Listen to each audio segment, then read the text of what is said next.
Innal hamdalillahi nahmaduhu wa nasta'inuhu wa nastaghfiruh wa na'udzu billahi min shururi anfusina wa sayyiati a'malina. Asyhadu an la ilaha illallah wa asyhadu anna Muhammadan abduhu wa rasuluhu. Allahumma shalli ala Muhammadin wa ala alihi wa sahbihi ajmain. Kembali kita hadiri majelis ilmu, majelis zikir, majelis yang membahas halal dan haram, masih seputar tamannya orang-orang soleh, kitab Riyadhus Shalihin, kitab yang ditulis oleh Yahya bin Syaraf An-Nawawi. Sudah 9 bab kita selesaikan, kita akan masuk bab 10. Bismillahirrahmanirrahim.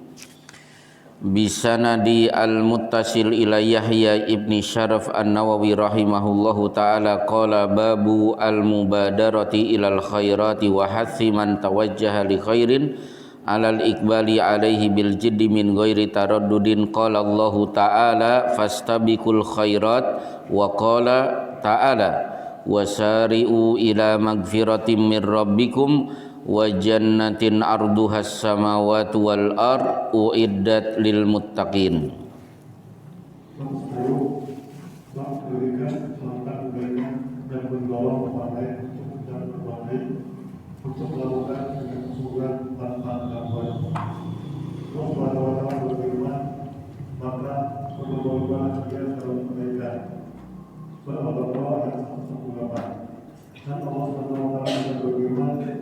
Dan bersegera kalian mencari ampunan dari Tuhan kalian dan mendapatkan dari Allah langit dan bumi yang disediakan bagi orang yang bertakwa. Baik, hari ini kita akan membahas tentang bersegera untuk melaksanakan perintah. Dimulai dengan fastabiqul khairat, bersegera, berlomba-lomba, cari, tunaikan perbuatan khairat, berbagai macam perbuatan yang baik. Berarti berbuat baik itu sikapnya cepat-cepat, dulu-duluan. Bahkan ada beberapa ibadah yang dianjurkan jangan sampai kalah, seperti lau ta'lamuna ma fi safil awal. Kalau kalian tahu betapa besarnya pahala berada di saf pertama, maka niscaya kalian akan berebutan. Seandainya hak untuk mendapatkan saf pertama hanya bisa diselesaikan dengan undian, ikuti undian itu. Nah, beralih ke surat Ali Imran tadi, bersegera menuju ampunan dari Allah dan jannah yang luasnya seluas langit dan bumi disediakan bagi orang-orang yang bertakwa. Inilah 2 ayat pembuka untuk memasuki hadis yang pertama. An Abi Hurairah radhiyallahu anhu anna Rasulullah sallallahu alaihi wasallam qala badiru bil a'mali fitanan kakita illailil mudlimi yusbihur rajulu mu'minan wa yumsi kafiran wa yumsi mu'minan wa yusbihu kafiran yabi'u dinahu bi'aradin minad dunya. Dari Abu Hurairah adalah bahwa Rasulullah SAW bersabda, segera pertama sebelum datang fitnah-fitnah seperti potongan-potongan laut yang dalam berita, di mana seseorang di pagi hari menjadi mukmin dan di sore hari berubah menjadi kafir, dan di sore hari dia seorang mukmin dan di pagi hari berubah menjadi kafir. Dia menjual agamanya dengan sesuatu dari dunia. Ya, bersegeralah melakukan berbagai macam amal untuk menangkal fitnah. Di sini menggunakan bentuk jamak. Baik, kita bahas fitnah terlebih dahulu. Kalau disebut fitnah, boleh jadi fitnah yang dimaksud adalah fitnah yang disebut-sebut oleh Ibnul Qayyim Al-Jauziyah, fitnah syubhat dan fitnah syahwat. Dua fitnah yang membuat manusia terperosok ke dalam perbuatan maksiat, dan korban pertama adalah Nabi Adam. Nabi Adam itu sudah memegang erat-erat prinsip, ini pohon tidak boleh saya deketi. Ibrahim ingat betul pesan Allah, la taqraba hadhihi syajarah, jangan dekati pohon ini. Tapi datanglah iblis, hal adulluka ala syajaratil khuldi, maukah aku tunjukkan ini pohon namanya khuldi, kekekalan. Dengan bahasa yang bebas saya bisa mengatakan, Adam, Allah tidak menerangkan nama pohon itu apa. Kan di sini di luar saja banyak pohon dan punya nama. Ada pohon cabai, pohon mangga, pohon rambutan. Allah hanya menyebut la taqraba hadhihi syajarah, jangan mendekati pohon ini. Allah tidak menyebut nama pohon. Aku senior, diciptakan lebih dulu daripada engkau. Pohon ini namanya khuldi, kekal. Kamu harus tahu tempat kamu bukan di surga, tapi di dunia, karena Allah sudah berfirman, inni ja'ilun fil ardi khalifah, akan aku ciptakan, aku jadikan manusia sebagai khalifah. Tempatmu tidak di surga, tempatmu di dunia. Biar kamu tidak kekal di surga, maka Allah melarang mendekati pohon ini. Akhirnya apa? Keyakinan bahwa pohon ini tidak boleh didekati buyar. Oh, berarti kalau saya mendekati pohon ini berarti saya akan kekal di surga. Akhirnya termakan isu itu, Adam pun mendekati pohon dan memakan buahnya. Berarti Adam terkena fitnah syubhat dan fitnah syahwat. Karena apa? Ada keinginan untuk kekal di surga.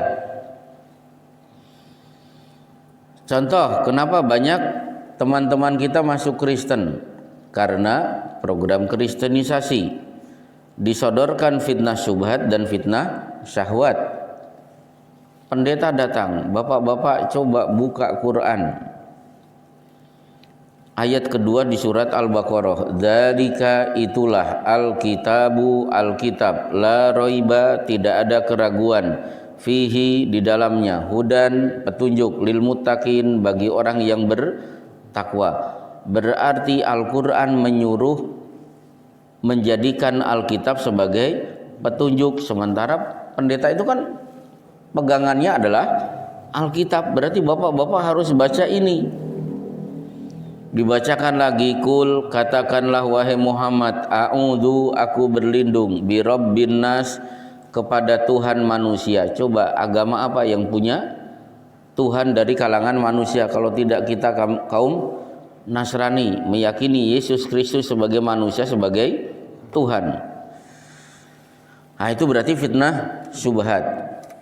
Akhirnya apa? Kalau bapak-bapak masuk Kristen, setiap bulan ini sembako, anak SPP akan gratis, sakit kami akan biayai. Akhirnya muncul syahwat. Baik, karena fitnah syubhat, akhirnya Iran berubah menjadi negara Syiah, padahal di situ pusat kekhilafahan ketika Khulafaur Rasyidin terakhir Ali bin Abi Thalib memindahkan ibu kota dari Madinah ke Kufah. Harusnya kan negara Islam, ahli sunnah wal jamaah, tapi ternyata berubah menjadi Syiah. Itu berubah karena fitnah syubhat. Seperti teman saya satu kelas, pelajaran 6 tahun di pesantren hilang ketika masuk jurusan filsafat. Begitu lulus, baru 2 bulan ketemu kita, ngomongnya sudah ngelatur, Islam tidak akan maju kalau tidak belajar filsafat. sedikit-sedikit Quran. Padahal baru 2 bulan. Pelajaran 6 tahun di pesantren hilang. Itu berarti fitnah syubhat.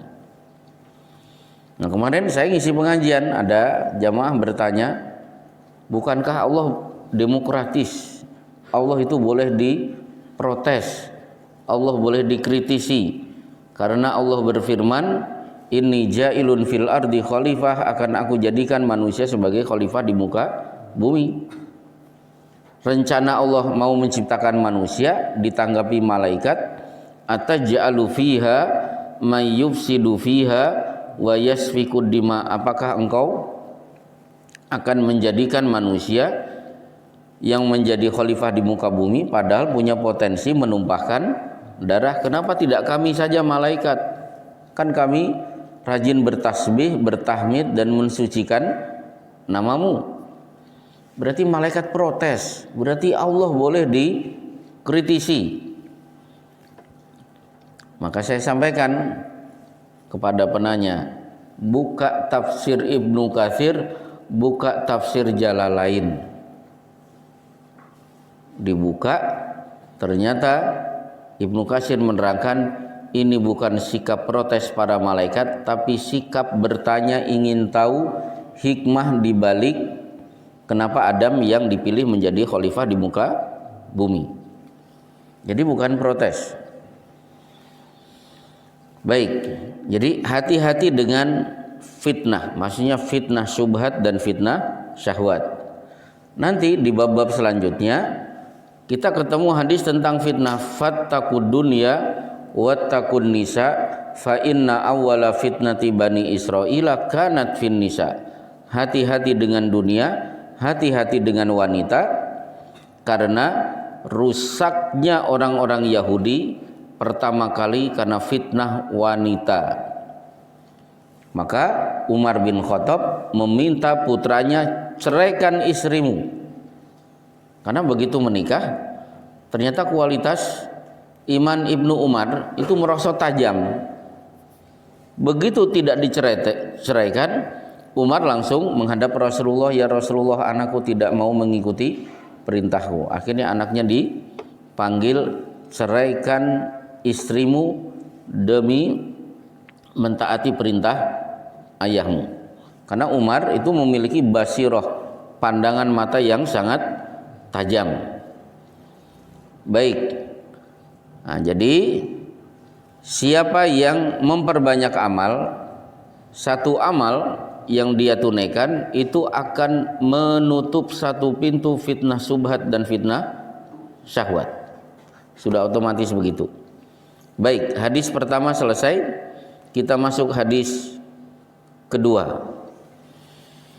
An Abi Sirwa'ah Uqbah ibnil Harith radhiyallahu anhu qala sallaitu wara'an Nabi sallallahu alaihi wasallam bil Madinati al asra fa sallama thumma qama musri'an fatakhatta riqaban nasi ila ba'di hujari nisaihi fa fazi'an nasu min sur'atihi fa kharaja alim fara'a annahum qad ajibu min sur'atihi qala dzakartu syai'an min tibrin indana fakarihtu an yahbisani fa amartu bikismatihi. Dari Abu Sirwa'ah Uqbah bin Haris radhiyallahu dia berkata, saya pernah sholat asar di Madinah bersama Nabi SAW. Dia mengucapkan salam dengan berdiri dengan cepat, lalu berangkat di antara budak-budak jamaah menuju sebagian sahabat istri beliau. Para wanita terkejut dengan tergesa-gesanya beliau. Kemudian beliau keluar berkata mereka. Maka beliau melihat bahwa mereka dan rasa sikap beliau yang tergesa-gesa. Beliau bersabda, aku ingat sesuatu terlibat kata padaku. Aku tidak suka kalau dia menahanku, maka segera aku berangkat untuk membagikannya. Baik, aku pernah sholat asar di Madinah. Nah, sekarang kita bahas profil salat asar. Di surat Al-Baqarah Allah menyebut hafidhu ala sholawati was sholatil wusta. Allah menyebut salat asar dengan istilah al-wusta. Dari 5 syarat ini asar sangat diperhatikan oleh Rasulullah sehingga beliau bersabda, man tarakal asra faqad habita amaluhu. Siapa yang meninggalkan salat asar berarti sungguh amal pahalanya terhapus. Dari 5 ini yang disebut hanya asar. Berarti asar itu bukan salat sembarangan.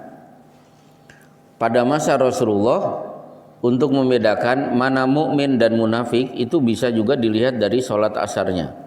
Beliau pun bersabda, tilka salatul munafik, itulah salat orang munafik, jangan kalian tiru. Yajlisu yarkubu syamsa hatta ma baina qarnai syaitan fa naqaraha arba'an la yadhkurunallaha illa qalila. Waktu asar masuk duduk santai.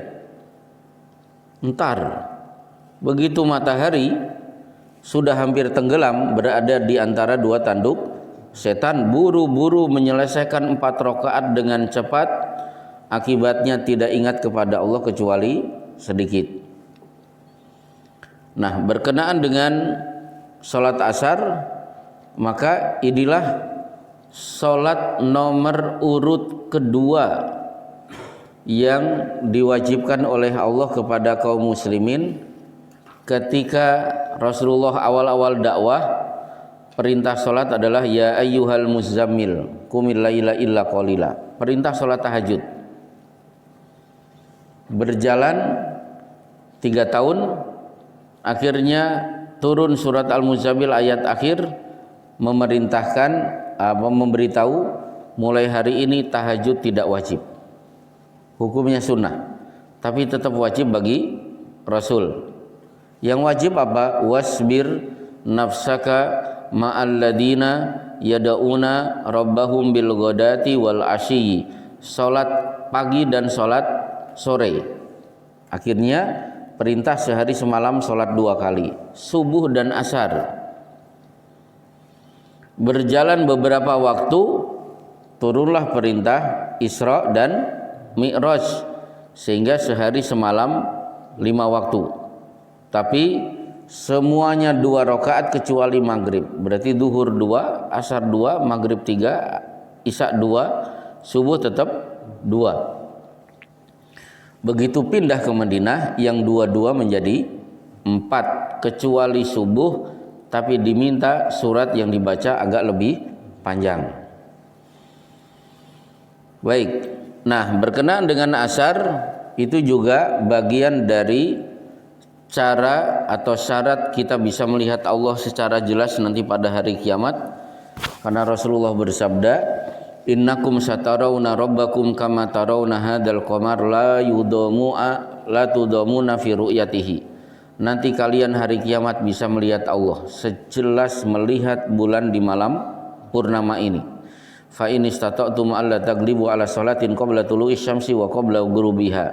Jaga dengan baik salat sebelum matahari terbit dan salat sebelum matahari terbenam. Berarti subuh dan asar itu kunci kalau ingin bisa melihat Allah.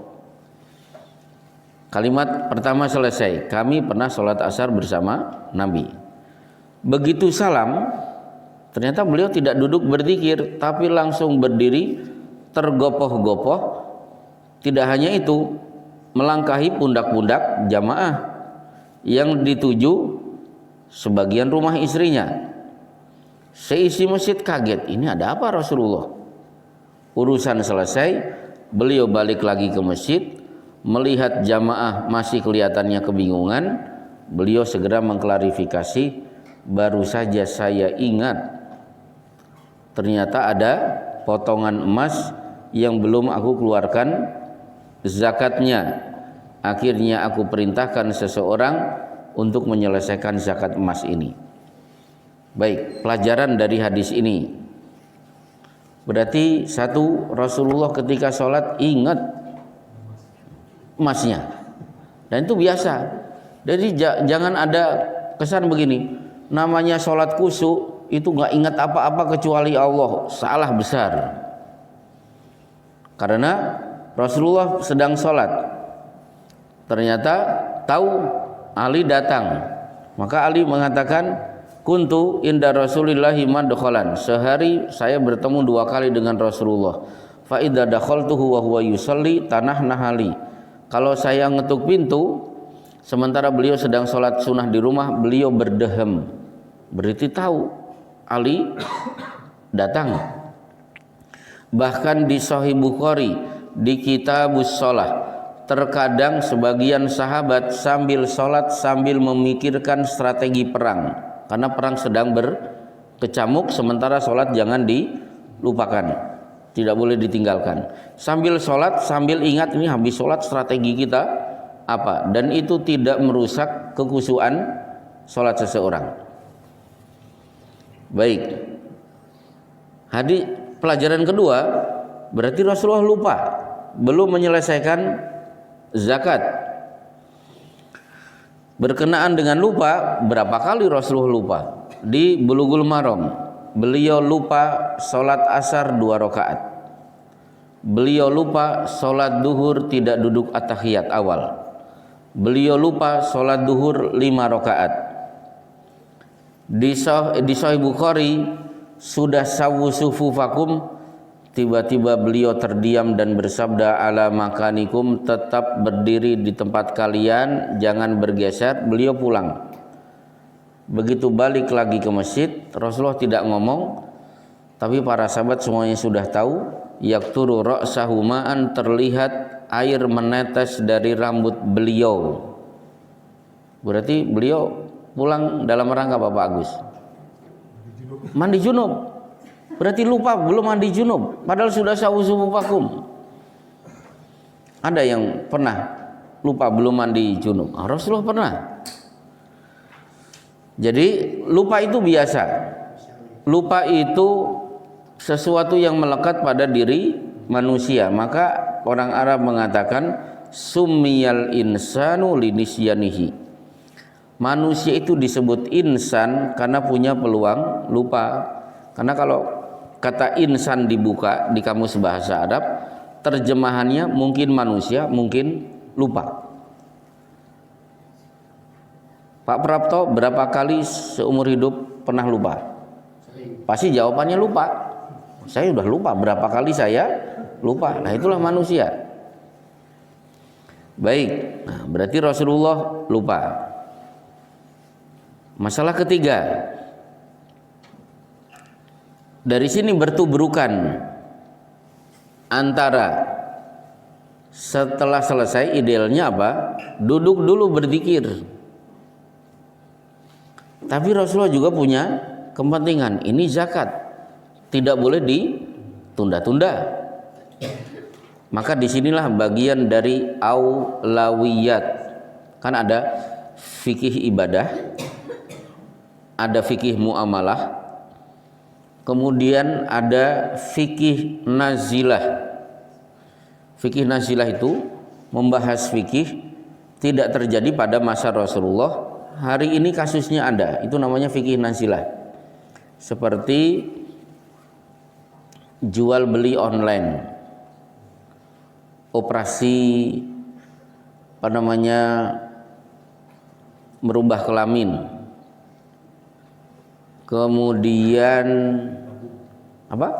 bayi tabung, termasuk GoPay, kan dibahas juga. Itu pada masa Rasulullah tidak ada. Itu namanya fikih nazilah. Termasuk hukum rokok, itu fikih nazilah. Karena pada masa Rasulullah tidak dibahas. Kenapa? Kalau musik sudah dibahas zaman dulu. Baru kemudian ada fikih aulawiyat. Fikih aulawiyat itu ini penting, tapi bertuburukan, harus ada yang dikorbankan. Saya sedang sholat sunnah, ini iqomat, mana yang dikorbankan? Sholat sunnahnya. Itu namanya fikih aulawiyat. Ba'da sholat itu zikir, tapi ini zakat belum ditunaikan. Akhirnya beliau rela tidak duduk untuk berzikir ba'da sholat. Yang kedua, terpaksa beliau melangkahi pundak. Padahal melangkahi pundak itu dilarang. Sebagaimana Rasulullah sedang khutbah, beliau sempat menghentikan khutbahnya karena ada seorang sahabat yang melangkahi pundak. beliau pun bersabda, ijlis faqad adaita wa anaita. Duduk, jangan lanjutkan. Sudah telat pengennya di depan dan itu mengganggu orang yang sedang menyimak khutbah. Baik. Nah, pelajaran selanjutnya berarti tidak boleh membiarkan orang lain bingung. Ini kan seisi masjid bingung. Karena bingung, Rasulullah balik lagi ke masjid mengklarifikasi. Jangan sampai para sahabat susah tidur gara-gara ingin memecahkan rahasia kenapa Rasulullah tadi tergesa-gesa. Sebagaimana di kegelapan malam beliau berjalan dengan seorang wanita, dua orang sahabat mengucapkan inna lillahi wa inna ilaihi rajiun. Begitu mendengar, Rasulullah langsung balik badan. Ini Sofiah istriku. Akhirnya Rasulullah bersabda, inna syaitana yajri minal insani majrad dam. Setan itu ikut aliran darah, bisa mempengaruhi kamu sampai seudon kepada nabinya. Jadi nabinya saja berhasil disuudoni oleh seorang sahabat karena pinternya setan. Maka kalau Pak Agus goncengan dengan gadis usia 18 tahun, mata saya melotot, Pak Agus wajib berhenti. Jangan suudon. Ini istri saya kedua. Misalnya begitu. Iya, oh tuh. Baik. Jadi gak boleh mengatakan salah sendiri suudon. Suudon kan dosa. Membiarkan orang lain suudon itu tidak boleh.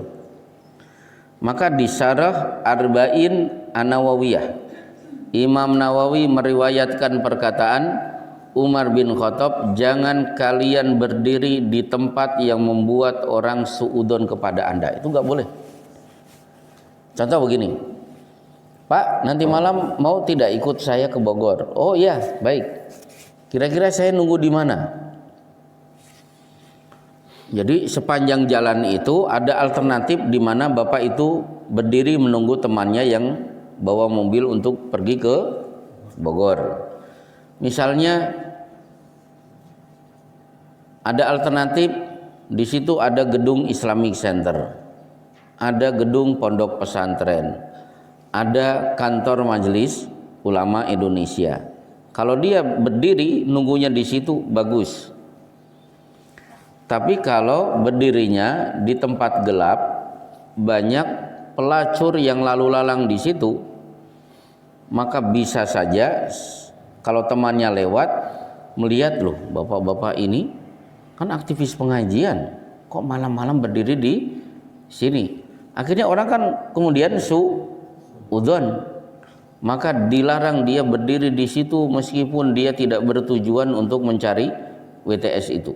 Berdirilah di tempat yang aman sehingga tidak memungkinkan orang lain untuk suudzon kepada kita. Baik. Kemudian dari hadis ini berarti kita boleh taukil, atau di kitab Bulughul Maram ada pembahasan tentang wakalah. Wakalah itu kita terpaksa mencari orang lain untuk melaksanakan program kita. Itu namanya wakalah. Contoh wakalah yang paling mudah, ketika kita masih bujangan mau melamar seorang gadis, kita pinjam mulut bapak kita atau paman kita. Coba dari sekian ini yang dulu melamar gadis yang sekarang menjadi istrinya, ada tidak yang melamar pakai mulutnya sendiri? Mas, pakai mulutnya siapa ketika melamar? Pak Prapto kan? Nah itu namanya wakalah.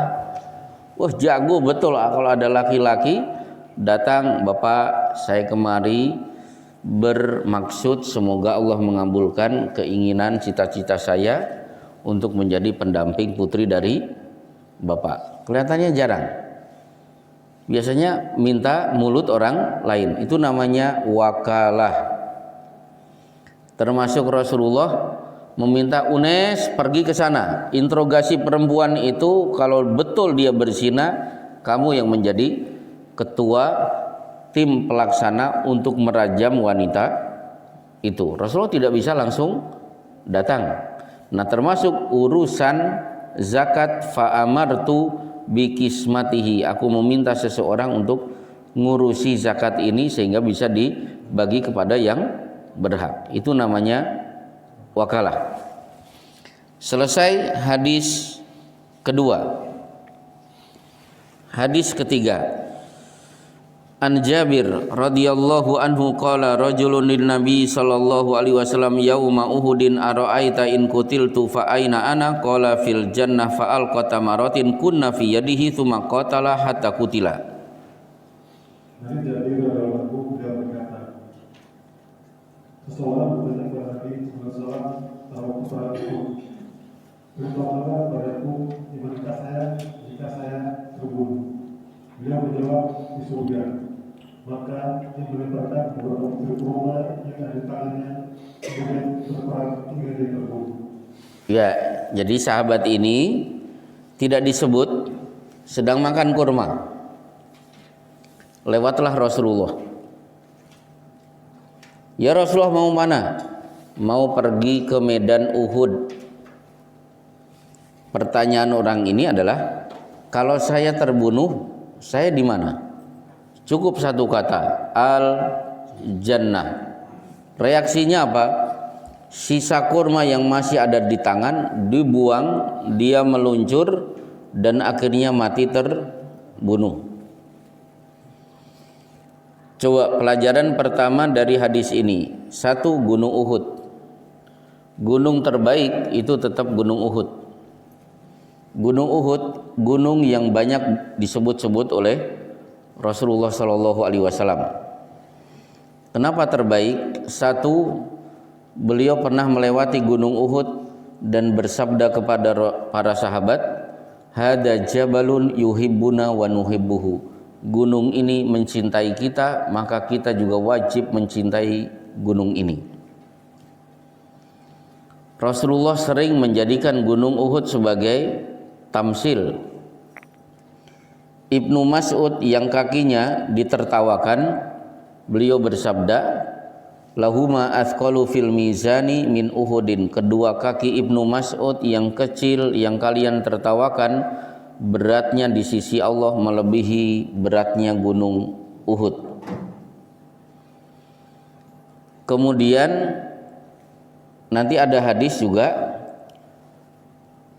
ketika seorang Rasulullah Shallallahu Alaihi Wasallam bercita-cita, lau anna li zahaban min Uhudin, seandainya saya punya emas sebesar gunung Uhud, maka program pertama kali adalah menyelesaikan hutang.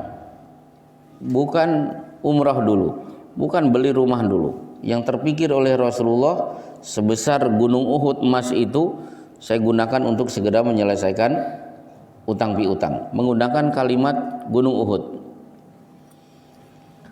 Termasuk darsul kafir mithlu Uhudin, satu gigi orang kafir besarnya sebesar Gunung Uhud.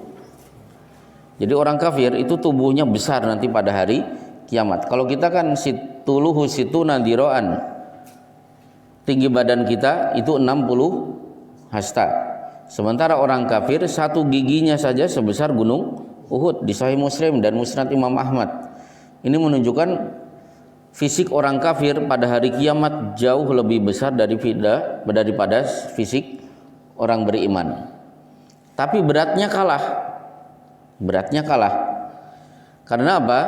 Yu'ta birrajuli al-azimi as-samini yaumal qiyamati la yazinu indallahi janaha ba'udatin. Akan didatangkan orang tubuhnya besar, gemuk, ternyata begitu ditimbang sayap nyamuk masih jauh lebih berat daripada beratnya orang ini. Nah, sekarang beratnya bobot orang beriman berapa, Pak? Yang masih ingat kitab tauhid. Gambaran bobot kita. Ya Musa, lau anna samawati sab'a wa amirahunna ghairi wal ardina sab'a wa amirahunna fi kifatin wa malat wa la ilaha illallah fi kifatin malat bihinna la ilaha illallah. Wahai Musa, 2 timbangan. Timbangan pertama isinya 7 langit, 7 lapis bumi beserta penghuninya. Yang kedua timbangan isinya la ilaha illallah, maka timbangan la ilaha illallah lebih berat mengalahkan beratnya 7 lapis langit, 7 lapis bumi beserta penghuninya. Berarti badan kita sangat berat lewat ucapan la ilaha illallah yang pernah kita ucapkan. Baik, pelajaran kedua. Berarti orang ini ana inda dzanni abdi bi. Dia sesuai dengan persangkaan dirinya. Kenapa? Yang dia tanyakan, kalau saya terbunuh nanti gimana ya Rasulullah?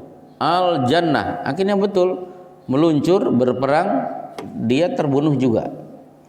Berarti dzon dia terbunuh, maka Allah kabulkan sesuai dengan dzonnya. Baik, pelajaran ketiga. Inilah respon para sahabat kalau disebut al-jannah. Para sahabat itu, karakter mereka itu kalau al-jannah disebut, udah yang lain itu tersingkir, dianggap kecil. Ada sahabat datang, ya Rasulullah, idza sholaitul maktubah wa sumtu ramadan wa ahlaltul halala wa haramtul harama adkhulul jannah. Kalau salat 5 waktu beres, saum Ramadan saya selesaikan, yang halal dan haram semuanya saya taati, apakah saya bisa masuk ke dalam al jannah? Nah, pertanyaan kan begitu. Rasulullah pun menjawab singkat, na'am. Abu Muslim di Rabi'ah Ka'ab al-Islami di kitab Riyadhus Shalihin, di kitab Bulughul Maram bab salat sunnah hadis nomor urut 1. Dia mencari air untuk Rasulullah sehingga beliau bisa istinja dan wudu. Sal, kata Rasulullah, udah silahkan minta upah apa? As'aluka murafaqataka fil jannah. Saya minta upah menjadi tetanggamu di surga. Jadi al-jannah itu memori yang melekat pada diri sahabat. Maka tadi, kalau saya terbunuh di mana ya Rasulullah? Al-jannah. Refleksnya apa? Kurma yang masih ada di tangannya dilempar. Nah, kemudian pelajaran selanjutnya, loh, apakah ini tidak mubadir? Dia membuang kurma, apakah ini sikap mubadir? Maka ini bagian dari itlaf.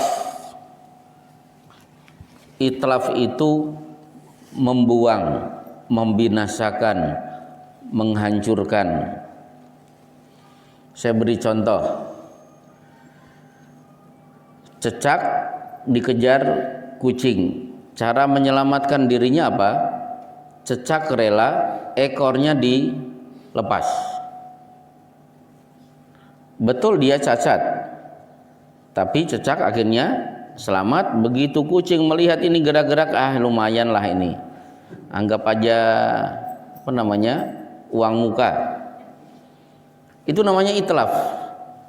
Atau yang suka melihat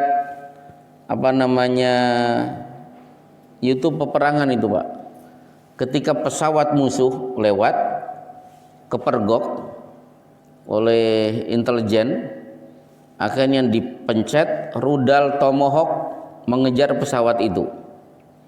Pilot pun tahu pesawat saya sedang dikejar oleh rudal Tomahawk. Pak Agus tahu rudal Tomahawk.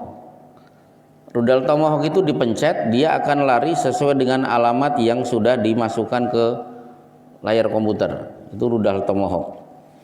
Misalnya saya sedang membidik seseorang, dapat bocoran nomor HP-nya. Saya klik nomor HP-nya, berdering, dia ngangkat, halo. Nah, akhirnya ketahuan sinyalnya, dia berada di mana. Rudal Tomahawk dipencet, dia akan mencari orang itu. Nah, ketika pesawat tahu kalau dia sedang dikejar, akhirnya ekor pesawat dilepas. Dan ekor pesawat ketika dilepas itu mengeluarkan sumber api.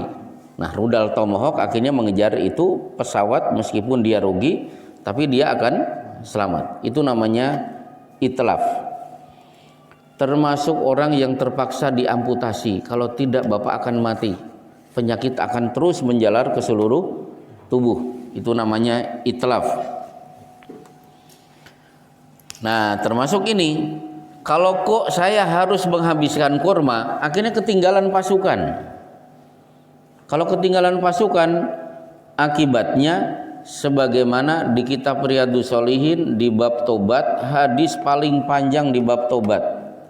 Hadis tidak ikut sertanya Ka'ab bin Malik pada perang Tabuk. Nanti kan bisa nyusul. Begitu sudah jauh akhirnya kan malas.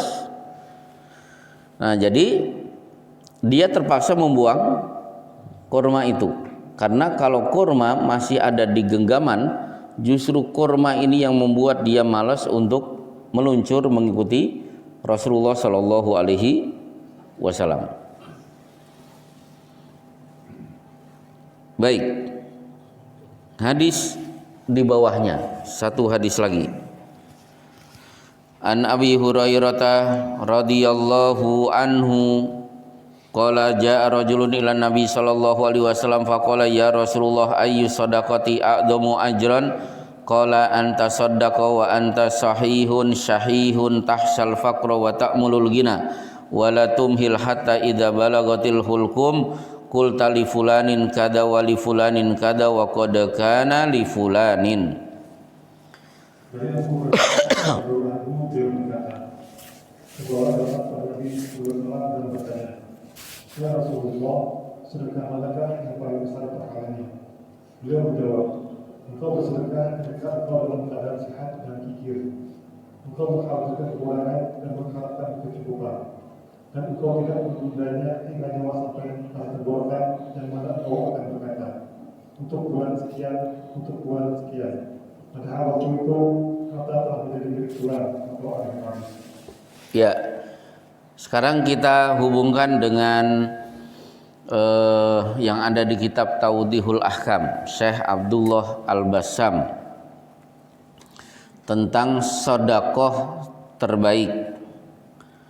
Sedekah terbaik itu ada beberapa faktor. Satu, ditinjau dari segi pelaku, maka sedekah si miskin pahalanya lebih besar daripada sedekah si kaya. Dalilnya ayyus sadaqati afdalu, sedekah apa yang paling afdal? Qala juhdul mukil. Sedekah paling afdal adalah sedekah yang dikeluarkan dari kesungguhan orang miskin untuk tetap ikut bersedekah. Jadi si miskin sedekah, sedekahnya kecil. Si kaya juga sedekah, sedekahnya besar, pahalanya tetap lebih besar si miskin. Kemudian ditinjau dari segi penerima, maka sedekah kepada kerabat lebih besar pahalanya. Yas'alunaka madza yunfikun qul ma anfaqtu min khairin falil walidain. Mau berinfak, orang tua dulu. Orang tua sudah beres, wal aqrabin. Silakan kaum kerabat.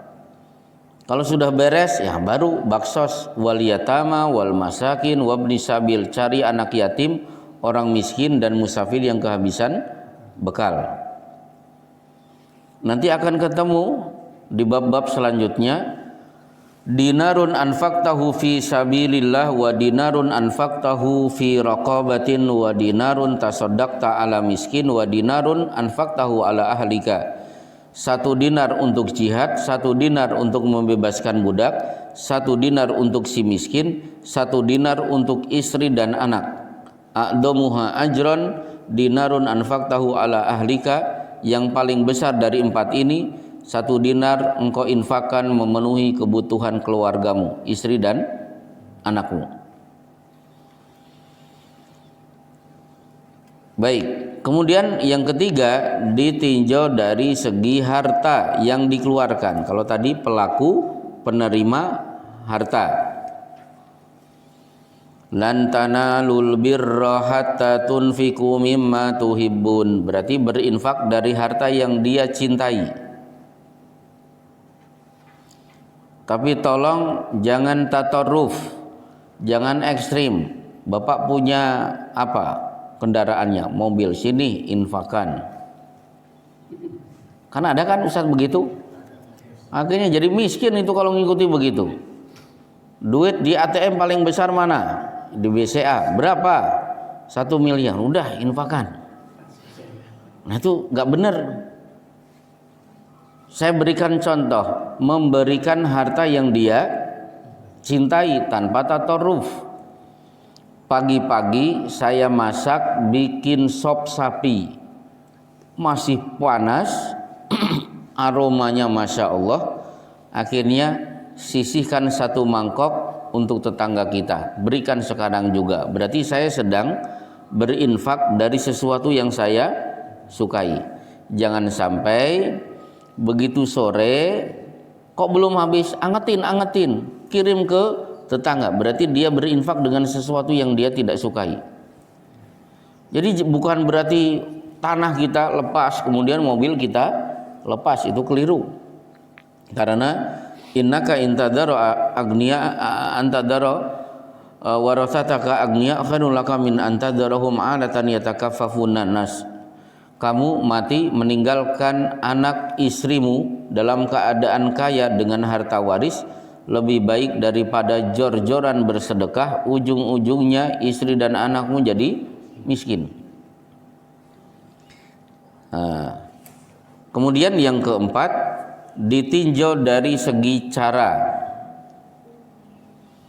Intubadus shadaqati fani imma hiya, diumumkan itu bagus, wa intukhfuha wa tu'tuhal fuqara, tapi sembunyi-sembunyi itu cara terbagus.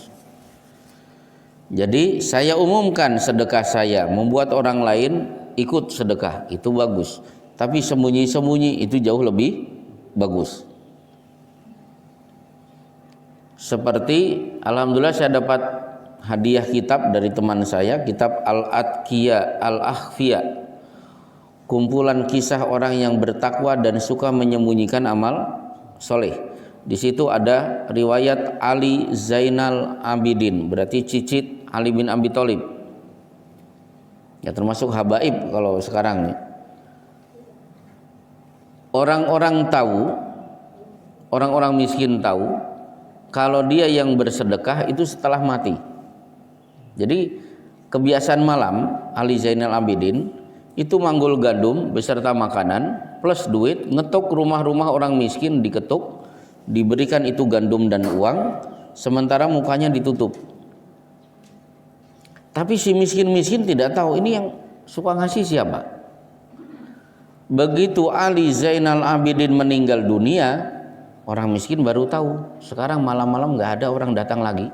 Oh berarti si dia yang selama ini memberikan donasi untuk kita. Nah itulah sedekah terbaik ditinjau dari segi cara. Yang kelima, ditinjau dari segi waktu. Maka sedekah di bulan Ramadan terbaik.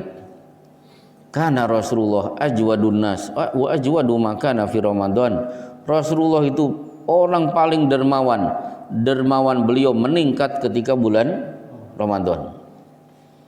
Nah itu 5. Baru yang keenam, ditinjau dari segi situasi.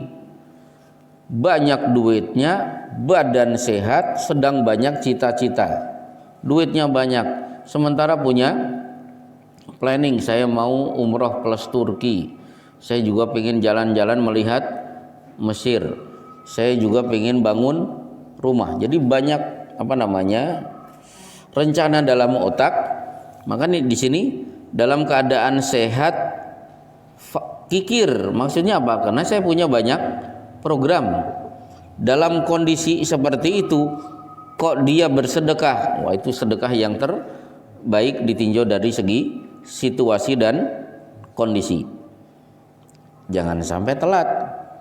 giliran nyawa di tenggorokan baru teriak-teriak mau bersodakoh. Selesai. Ada pertanyaan, saya persilahkan, baru sampai hadis keempat. Ya. Mengenai rokok kan ada penjelasannya juga, terus lagu juga ada penjelasannya juga lagu. Tentang ragu. Kayak dia menjelaskan apa ujungnya sama hukumnya antara lagu dan rokok. Oh, antara ragu dan rokok. Kira-kira dengan apa ragu-ragu dengan rokok? Rokok kan ada ayat menjelaskan inna santum baik buruk. Oh gitu. Dia kan balik pada itu tadi. Ya, akhirnya Terus mubajirin innal mubadirin. dia di ayat 27. Terus akhirnya dia ragu rokok ini boleh atau tidak gitu. Iya. Oh. Karena saya pernah berdebat teman-teman, dia perokok berat. Nah, saya kadang-kadang masih dengar musik. Gitu. Oh gitu. Halo katanya, kalau musik tuh halo. Minta penjelasannya lebih ahli. Oh, jadi gini. Fikih ragu itu ada fikihnya. Tidak semua keraguan dipukul rata dengan satu hadis. Kan bagaimana kalau kita ragu? Ya gunakan kaidah da ma yuribuka ma yaribuka wal ila ma la yuribuka. Tinggalkan yang ragu, kemudian cari yang tidak ragu. Itu tidak bisa dipukul rata. Satu, ragu tentang status daging. Ini saya sedang masuk sate kambing, warung satu kambing. Ini dibaca bismillah enggak? Yang nyembelih sholat atau tidak? Berarti kan ragu. Kaidahnya bukan hadis tadi, tapi apa? Samu alaihi antum wa kuluhu. Baca bismillah, makan dengan tenang. Itu satu, kasus ragu. Yang kedua, mau membeli spare part motor. Banyak orang yang mengatakan spare part di situ nggak jelas statusnya. Boleh jadi motor yang dicuri kemudian diprotoli, akhirnya dijual spare part itu. Kita tidak berani memvonis itu hasil curian atau tidak. Kalau ragu berarti ambil hadis tadi, cari yang tidak ragu.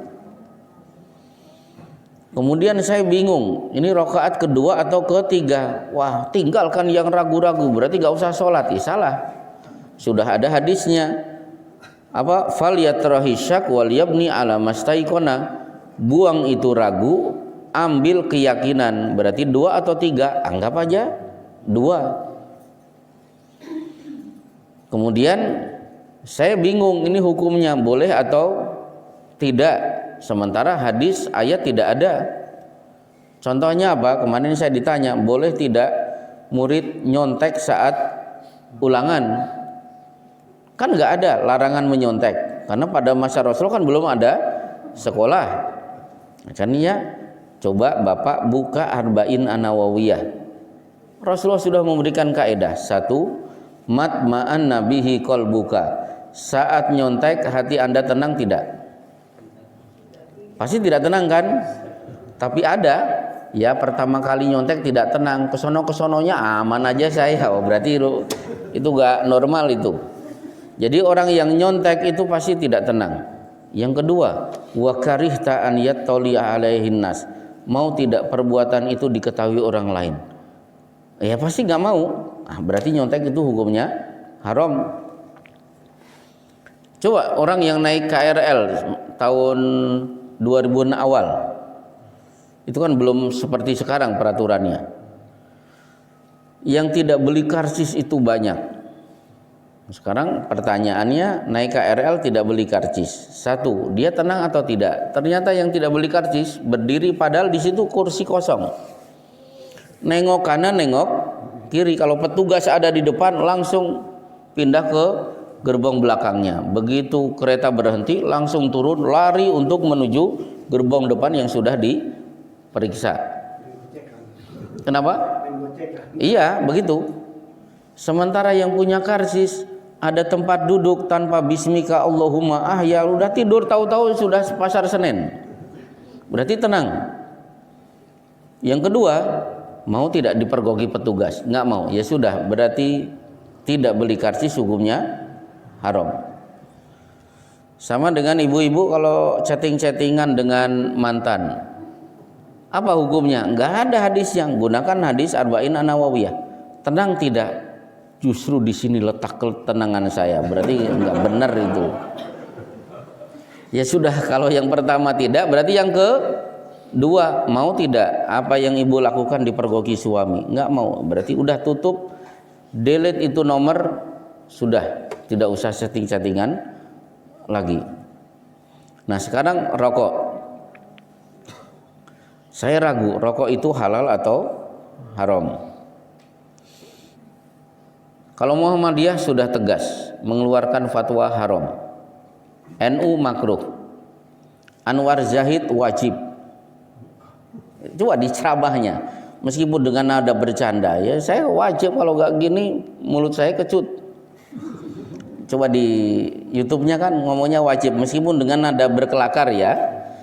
Baik, kalau kita buka ayat, tentu wala tulqu bi aidikum ilat tahlukah. Ini ayat yang sering nongol di reklame di Arab Saudi. Jangan campakkan kalian ke dalam kebinasaan. Nah, rokok itu tertulis di situ kan, rokok membunuh kanker dan lain sebagainya. Maka kalau ada perokok tetap merokok, padahal itu sudah tertulis, dipastikan dia buta huruf. Seandainya dia bisa membaca, tentu dia tidak akan merokok. Jadi cukup dengan itu, jadi sudah tidak usah ragu-ragu, berarti jangan merokok. Dan perokok itu mulutnya bau. Coba 10 golongan yang dijauhi malaikat siapa? Orang yang mulutnya bau. Ngajak tahlilan 3740 pada ngerokok, berdoa, gimana bisa diaminkan oleh malaikat? Sampai kan orang yang datang tahlilan itu kan pada ngerokok dulu, begitu tahlilan, nah, baru selesai ngerokok ya baca-baca, kemudian berdoa. Bagaimana mungkin doa dikabulkan? 3 menit lagi. Ya. Mengenai sholat berjamaah Ustaz, jadi udah agak lama sih Ustaz. Ya. Kalau nggak salah, kalau sholat Jumat itu saya ada di saf ketiga. Rakaat kedua imam lupa ayat, lupa ayat, berhenti lama gitu kan. Jamaah yang datang imam tuh kayaknya nggak ada yang memperbaiki, meneruskan gitu. Tiba-tiba ada jamaah dari agak jauh, saf kedua agak jauh, dengan teriak menyambungkan ayat imam. Ya. Itu gimana tuh Pak? Ya gak bagus. Gak apa-apa. Ada yang mulai sambil teriak itu agak jauh gitu. Ya karena kalau gak teriak gak didengar. Tapi imam bisa merespon tidak? Iya, merespon. Alhamdulillah. Ada yang bisa merespon, akhirnya bisa melanjutkan. Itu bagus. Berarti orang itu yang seharusnya liyani ulul ahlami wan nuha, yang berhak berada di belakangku, mereka yang paling banyak hafalan Qur'annya. Harusnya dia bukan di sop kedua, harusnya diberi kesempatan untuk di sop pertama. Maka di Mekah, di Madinah itu gak sembarang di sop pertama di belakang Syekh Sudes. Oh gak bisa. Pak Agus Nonong, oh mamno, dilarang. Ya.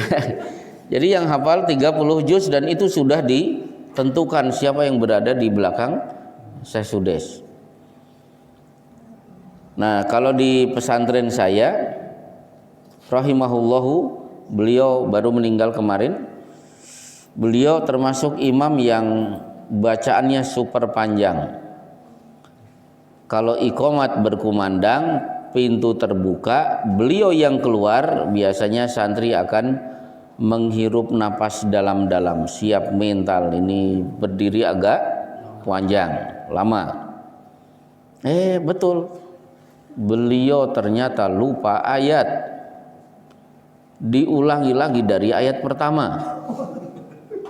Ketemu ayat itu lupa lagi, diulangi dari ayat pertama. Begitu ketiga kalinya, santri baru di belakang, Ustadz, kul wallahu ahad aja Ustadz.